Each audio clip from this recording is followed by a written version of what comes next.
As early as the 1960s, a man was able to predict the impact of the internet and its transformative effects in culture. His name is Marshall McLuhan. Marshall McLuhan is a Canadian English professor and communication theorist who is known for his studies on the effects of media on thought and behavior. He coined the term, "The medium is the message."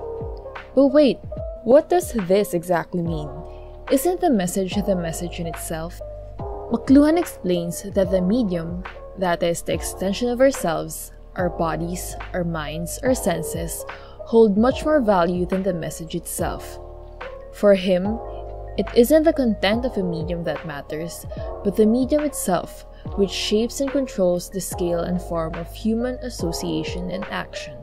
So does this mean that the message is completely irrelevant? Not really. McLuhan uses the light bulb, or what he calls the electric light, as an example. The light bulb is pure information. It is a medium without a message. Its message lies on its function and form, and once it lights up, it allows for new social situations to be created, such as brain surgery and other nighttime activities. He said that the light bulb creates an environment with its mere presence.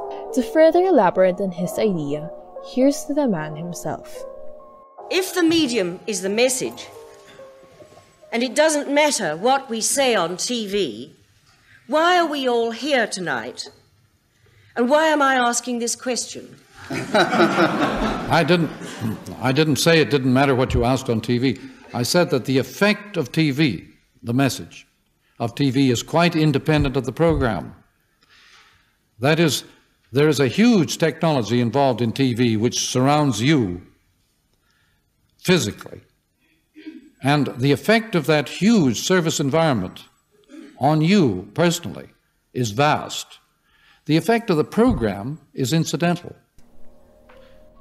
McLuhan sets another example, which is cubism.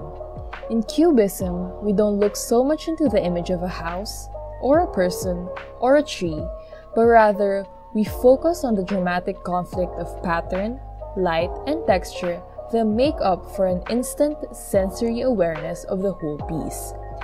McLuhan claimed that by seizing on the instant total awareness, Cubism announced that the medium is the message.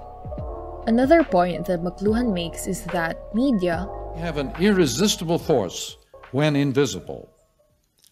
When these factors remain ignored and invisible, they have an absolute power over the user.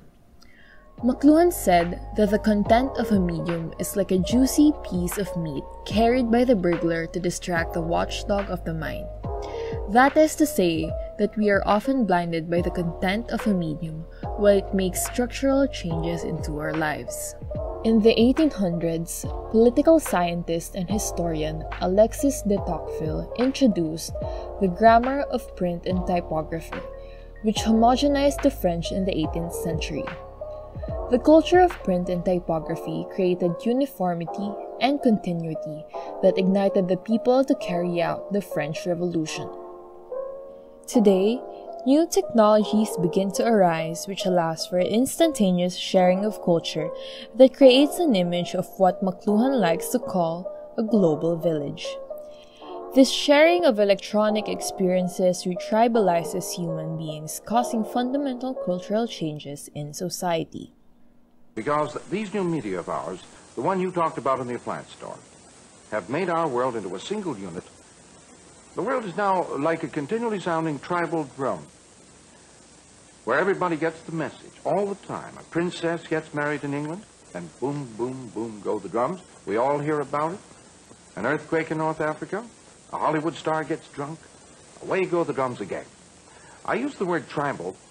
It is probably the key word of this whole half hour. If you have questions, feel free to comment them down below.